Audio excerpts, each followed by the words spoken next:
Perang Mu'tah. Perang ini adalah peperangan besar yang dilakukan oleh orang Muslim semasa Rasulullah dan termasuk perang yang menegangkan sekaligus merupakan pendahulu serta pembuka untuk menaklukkan negeri-negeri Nasrani yang terjadi pada bulan Jumaidil Awal 8 Hijriah atau tepatnya pada bulan Agustus atau September 629 Masehi.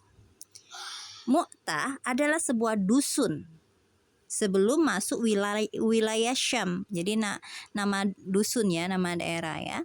Dari tempat ini ke Baitul Maqdis bisa ditempuh perjalanan kaki selama 2 hari. Berarti lumayan jauh kalau 2 hari.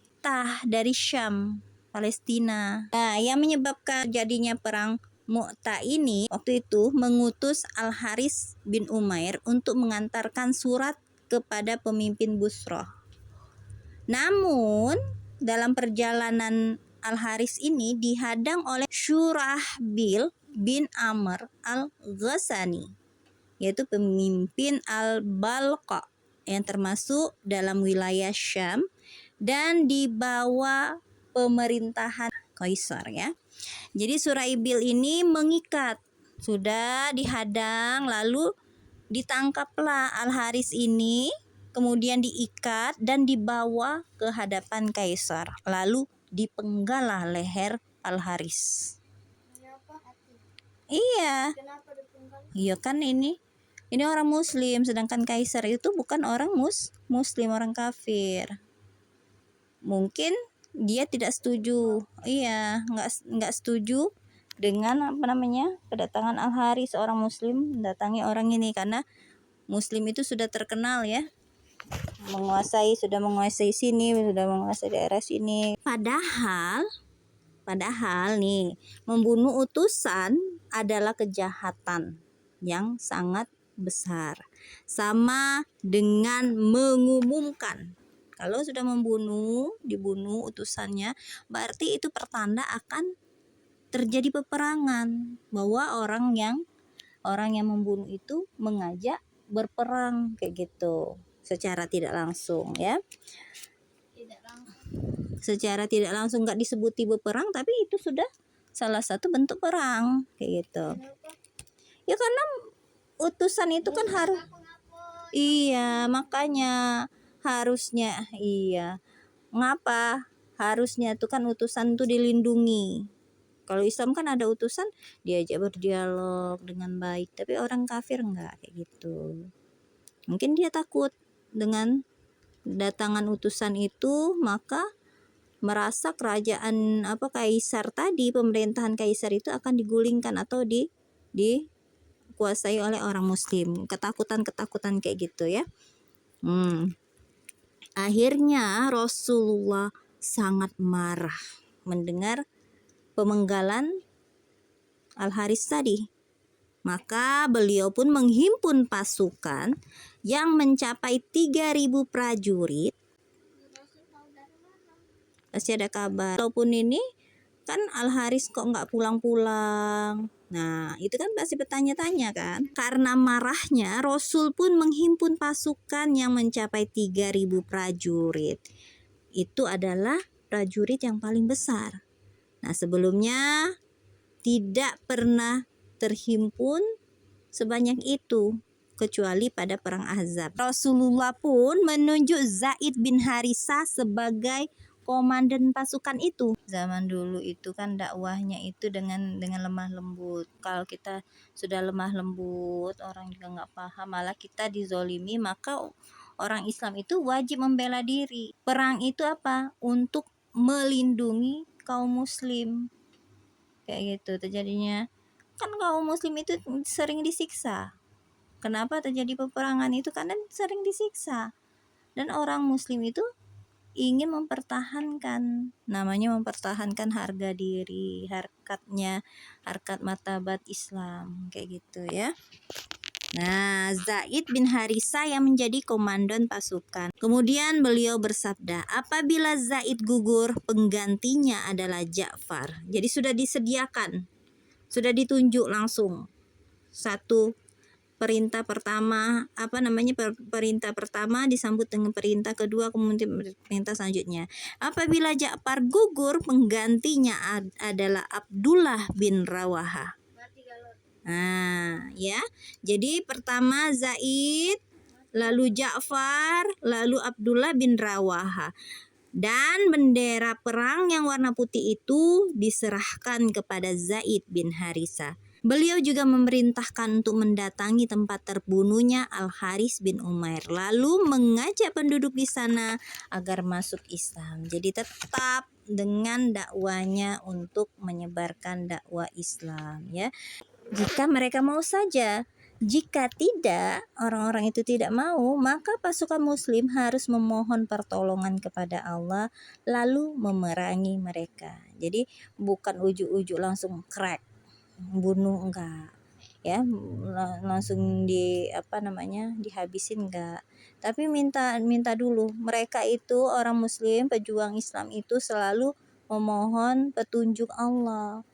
Apakah yang mereka lakukan itu benar? Kalau benar, sudah diberikan kemudahan kayak gitu. Mereka itu kan nanya kayak mohon sama Allah itu, tapi kan pas galak kan kalau sama Allah kan lama kan dijawabnya. Nah itu cak mana? Makanya ada pertimbangan tertentu. Dan Rasulullah itu orang yang cerdas, orang yang mempunyai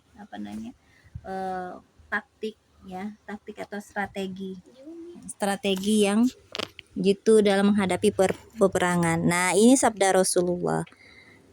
Uhzu bismillahi fi sabilillahi man kafara billah. La tughadiru wa la tughayyiru wa la taqatulu walida wa la imra'a wa la kabiran faniyah wala mun'azilan bisawmi'ah wala taqta'u nakhla wala syajarah wala tahdimu bina. Dengan asma Allah, perangilah fisabilillah orang-orang yang kufur kepada Allah. Janganlah kalian berkhianat, jangan berubah, jangan membunuh anak-anak, wanita, orang tua renta, dan orang yang mengisolir di tempat pertapaan rahib. Jangan menebang pohon kurma dan pohon apapun, serta jangan merobohkan bangunan. Nih lihat ya, dalam peperangan Rasulullah ini sudah ada tuntunannya ketika ada orang yang kufur pada Allah, ya, maka apa yang harus dilakukan kepada orang-orang yang seperti itu?